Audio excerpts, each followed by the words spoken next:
Welcome to Flow of the Round, week number 6. My name is Rich Shoemaker. Thanks for stopping by. Hey everybody, my name is Rich Shoemaker, and I wanted to say hello. This is week number 6, Flow of the Round, Flow Shop. Today we're going to be talking about something interesting, or something that I find very interesting, and that is the fact that everybody, meaning physical, everybody is different because everybody is different. I know I used the same word twice on purpose, and it's really important to understand the way that you're structured in order to do what I call flow of the round. I learned contact juggling a long time ago. I learned sphere play pretty long time ago. The person wonder what you would say about that. Dynamic object manipulation is what a lot of jugglers call contact juggling. They don't consider juggling or contact juggling to be actual juggling, so they like to call it dynamic object manipulation, and that's fine. That's cool. I first learned it was called contact juggling, and then from contact juggling I learned sphere play, and then from sphere play I decided to take everything that I've learned and create what I call flow of the round. So this week we're going to be doing some exercises, some things to talk about the fact that everybody is different, because everybody is different. So let's start with your thumb. If you look at my thumb, it's pretty straight. The reason I'm bringing this up is because Zachary, his thumb literally goes like that. So it was something that we were talking about yesterday, is that I can't make my thumb do that. It just will never happen. I could break my thumb and it still probably would never bend back as far as his does. His literally goes like that. Now, why is that important? Well, when you're spinning, you have to be aware of your limitations. And without being able to bend my thumb back, like, there's certain things that I can't do. Now, there's other things I can do. When you're spinning, and this is a generality, and what's funny is, even though everybody's different, because everybody is different, generalities are generalities, and they typically are true for everyone. So with these, meaning spinning, I normally tell everyone to start small to large, as it says in the corner. And the reason that is because when you start with smaller spheres, smaller round objects, it's easier to keep them apart, it's easier to keep them together, and then as you go larger and larger, or upsize them, they become more and more difficult. And what's interesting is this next set, what's interesting about the next set is that you have to keep these apart. And I've been working, face, everybody, face. Whenever you're doing contact juggling or flow of the round, you want to make sure that your face doesn't give the expression that you're not having a good time, that you're not enjoying yourself. Face is my way of saying, I'm making a weird face. Now, the reason I'm making a weird face with this is these are 2.5 and they're difficult for me to do. And that's mainly because the way that you have to do it, I haven't worked my hands up much larger than that. The silvers were 55s. These are 2.75 and they're made out of silicone, so they're sticky, which means that I'd have to keep them apart. And whenever you do a new trick, I recommend helping hands. So with this new trick, what I would do is kind of learn how my hands are supposed to be ahead of time. And as I said, you're going to go from small to large when you do spinning. Now, another generality, when you're doing rolling, I guess the ball wanted to bounce away.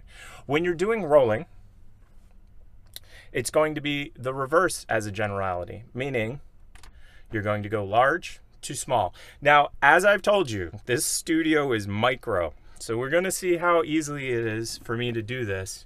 And it's more of a space issue than anything else. I can't get much motion. Here, let's go like this. Am I even on camera over there? Yeah. And this is actually fairly easy when you have more room. Yeah, these body rolls are sloppy, everyone. Again, when you're in such a tight space, and I don't want to bang everything apart, you have to be very careful. This right here is a Ledger plastic ball. I'm not sure if you can see Ledger plastic right there. This is the one that I was telling you last week that I got from Dubai. And this is, I think, Dubé calls it a contact ball, and I think it's like 150, 200 millimeters. I'm not sure. It's the Ferrari of contact juggling balls. It's from Italy, and this isn't actually the size that I love, although I do enjoy the size. This is the size I love. See the difference? So when you're body rolling, start with something like this. This is equal to probably slightly larger than a mini soccer ball, probably soccer ball size number 4. But soccer balls are great in the fact that you can buy a 5, a 4, a 3, a 2, a 1, and I think they make a 0 as well. So you could literally buy all of them, cost you probably less than $50, and you would be able to start your body rolls with something large. Oh, slappity-doppity. And then you'd be able to go to the next size down. And again, Super Ball from last week. I'm gonna pop this off the screen. Super Ball from last week, and let's see if I can do a body roll of this. Now you see, believe it or not, it's a little bit easier for this because I've got a little bit more wiggle room in the room with this because it's smaller.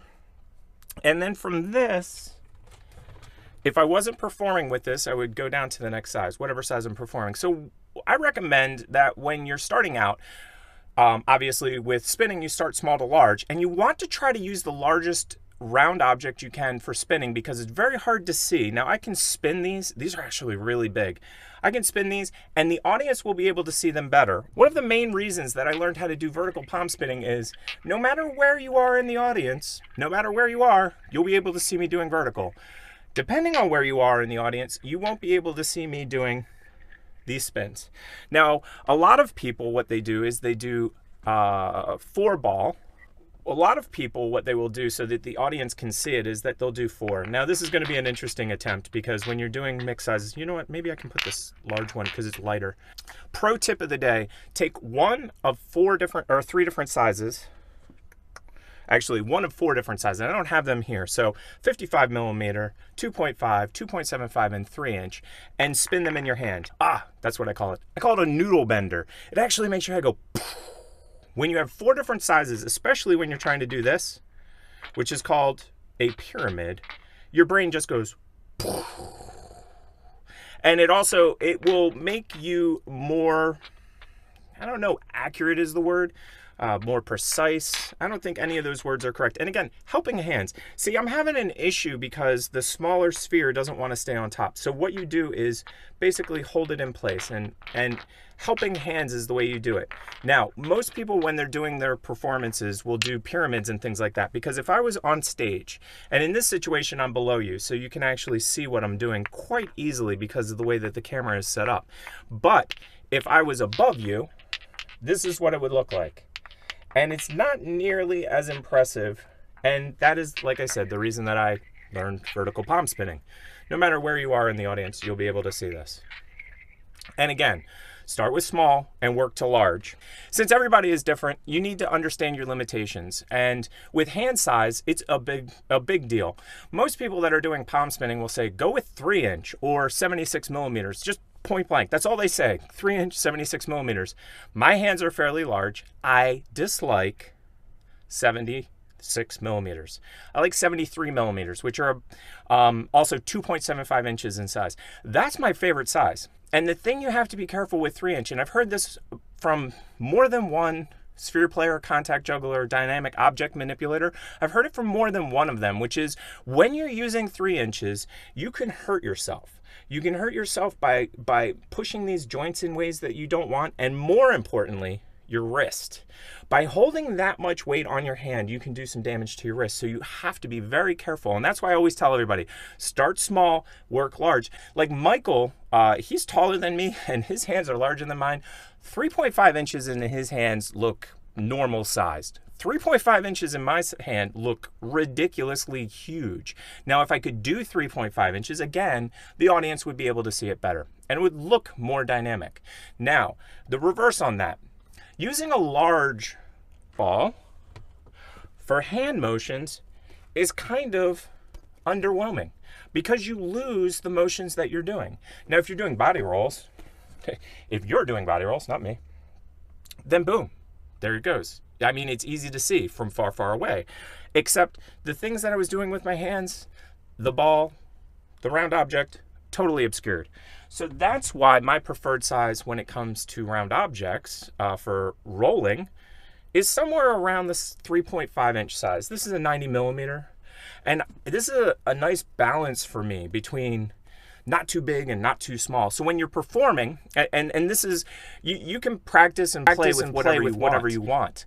The thing that you want to do though is you want to work to your performance size. So if you're like, I have to do 3-inch spinning on stage, period. That's it.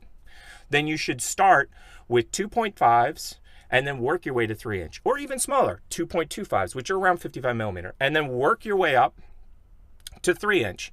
I would not recommend starting with 3-inch, and a lot of people have the opposite of that. They're like, oh, no, start with that. Start with it.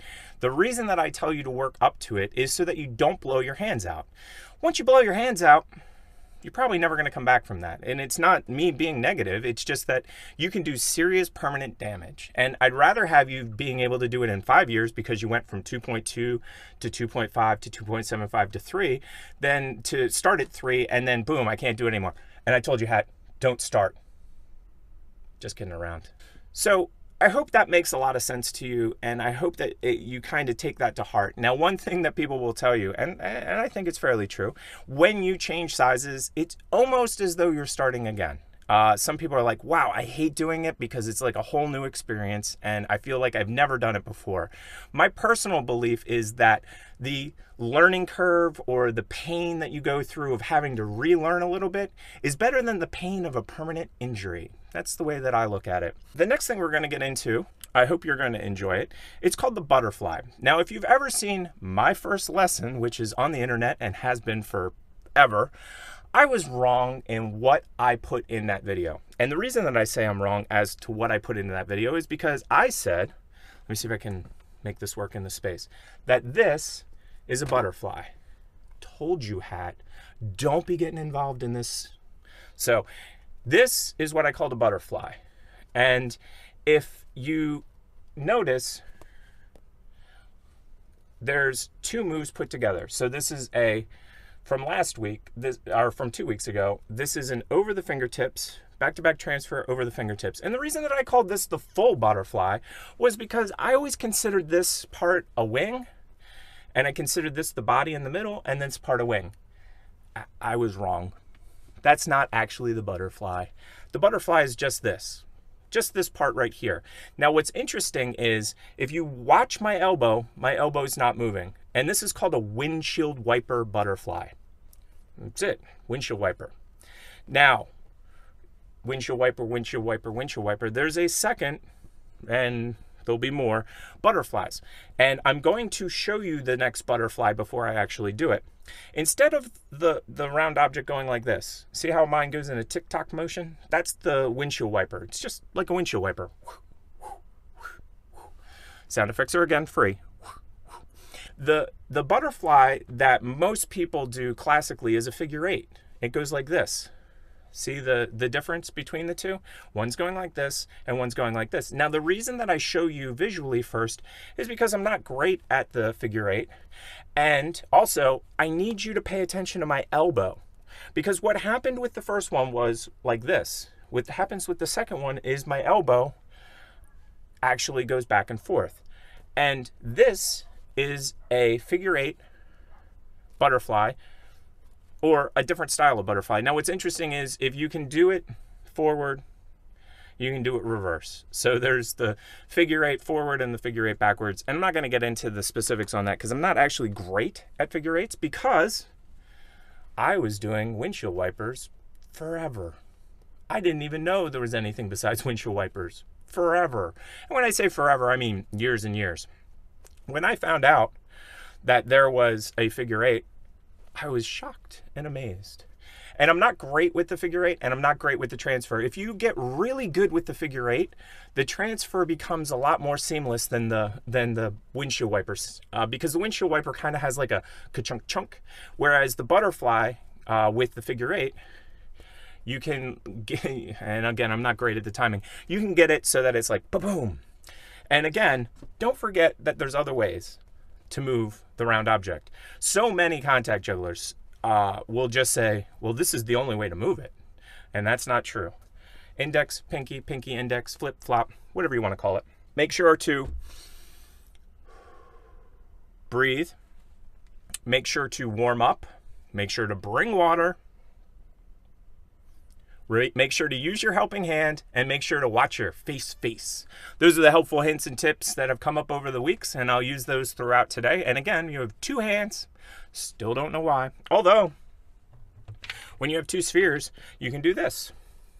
And I'm going to do the one transfer that's in Contact Juggling by James Ernest that I helped work on. Oh, there it was. Did you blink? You missed it? Oh, there it is again. And again, it's a windshield wiper. Palm of the thumb. Whoop. And then windshield wiper. And then what you do is you do a quick transfer. Boom, boom, boom. Hopefully you followed that. The reason that I wanted to talk about butterflies this week is because everybody is different. And because, as I said, I did quite a lot of this motion early on. I actually did it with a metal sphere. Believe it or not, see these 2 spheres? This one's a little bit heavier than this one. So I did the butterfly forever. The windshield wiper butterfly. I would practice and practice, play and play, have tons of fun. And then one day, boom, there's a muscle. Boom, there's a muscle. Boom. It's like the only muscle. You know how guys are like, oh, I don't have any of those, but I have this one. Boom, there's a muscle. Can you see it? Right there. It's called a drummer muscle. Drummers who play drums, and I'm horribly out of time, get that muscle. Now, you're probably like, and why should I care, Rich? Why is that important? Because everybody is different. Because every body is different. And now that I've created this muscle, guess what doesn't want to go on my elbow very easily? Yep, it's true. For years, I've been trying to get a spot to put the ball, and it just doesn't want to go there. What I actually have to do is, and this is true of any time you're trying to find a new spot to put the round object, I have to find the spot to put it. Most people put it right here because they have a little divot. Unfortunately, when I flex, that muscle will pop it up, and has forever.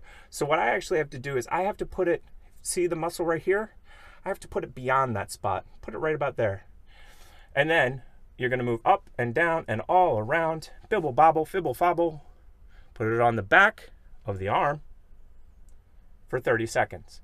That is how you learn any control point, period. Now, we happen to learn the control point here in the past. Back of the hand, everybody. We learned the back of the hand a while ago, and to do that, we put it on the back of the hand. We moved it up, we moved it down, we moved it all around.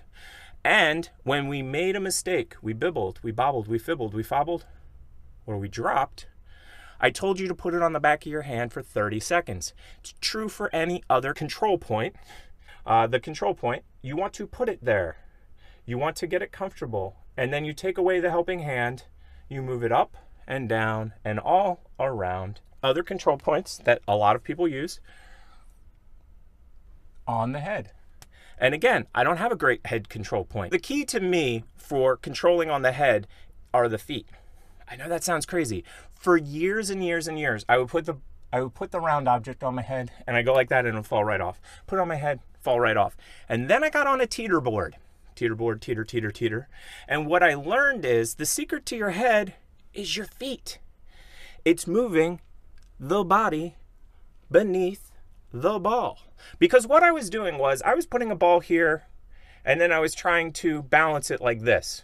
That's not going to work, people. If you put a ball on your head and you go like that underneath, it will work. But if you try to tip your head and tip your head, all it's going to do is fall off. So when you want to bend your knees and you will put the ball on your head, and then you can move around. And again, up and down, all around, 30 seconds. Bibble bobble, fibble fobble. Put it back on that spot and do 30 seconds. You need to learn your body, because even though I give you helpful tips and tricks, such as tips and tricks, small to large. Next one, large to small. So small to large for spins, large to small for rolls. And when it comes to learning things, you need to understand what your body is doing. And to do that, you kind of need to get out of your head. Breathe, relax, and enjoy yourself. The reason that most people get frustrated and clamp and make horrible faces is because they're getting tense. And the tenser you get, the harder it gets. I can barely breathe. I can barely talk. Relax. Get out of your head. Enjoy yourself. I tell people to find the flow, the spot between the music, the spot in the middle, the spot that's not left or right, but in the middle. And once you find that spot, just ride it. The more you learn, the more relaxed you become, the better it looks, and the more people will respond to it. The last concept that I want to go over, and it's a really, I don't know, for me, it's probably number 1 or 2 on my list of you need to know this. So if you're taking notes, which you should never take notes during this, it's silly. But if you're taking notes, write this down. And that is, you need to unlearn what you've learned to move forward. And let me explain what I mean. I told you when I first started doing contact juggling, this was my move. I mean, hardcore. That's my move. I used to do all kinds of stuff like this every day, all day. I was awesome. I'm the best ever. I was okay. I was average. Now, the reality of the situation, though, is by me doing this every single day, when I went to learn something as simple as going like this and like this, and I'm going to use my helping hand because I don't do it this way anymore, my elbow wouldn't let me. What would happen is I would go like this, and my elbow would go whip, whip, whip. This is what would literally happen all the time. Every single time I tried to do a simple twist, it would go twist. I was so frustrated. And the thing that I learned, as I showed you in the past, is you just go like this. Nothing more, nothing less. Whip, whip, whip, whip, whip, whip. Again, sound effects are still free. And because I learned that, and I actually had to unlearn what I had done before in order to learn the new thing. As with most things in contact juggling and sphere play and what I call flow of the round, in order to progress at times, you're going to need to break down what you did in the past so that you don't do it anymore. And then that will open up a space for you to move forward. It will give you an opportunity to do something that you could never do before because you've broken the brain from doing it a way that it used to do it. So learning to unlearn, well, I'm not sure about the fingers there. Learning to unlearn is very important. Ow, that hurts. Learning to unlearn is very important. 3 words, learning to unlearn. Flow of the round, week number 6, everybody is different because everybody is different. Keep it in mind when you're doing flow of the round. Got to get over that title screen. That would have made sense ahead of time, now wouldn't it have? Thanks, everybody. You've been awesome. Thanks for stopping by, everybody. The Pimp Slap. And I don't really have this control point yet. That's as easy as pie. Wow, that was a horrible transfer. I don't like this transfer, just as a side note. Side note. It's as simple as that. Oh. Again, sound effects are free. Now, right in the gut. That movie, every time I watch it, I just go, oh, right in the gut. I just got sucker punched right in the gut. Let me see if there's anything else. Nope, nope, nope, nope, nope, nope, nope, nope. Hot in her, hot, it's hot in her.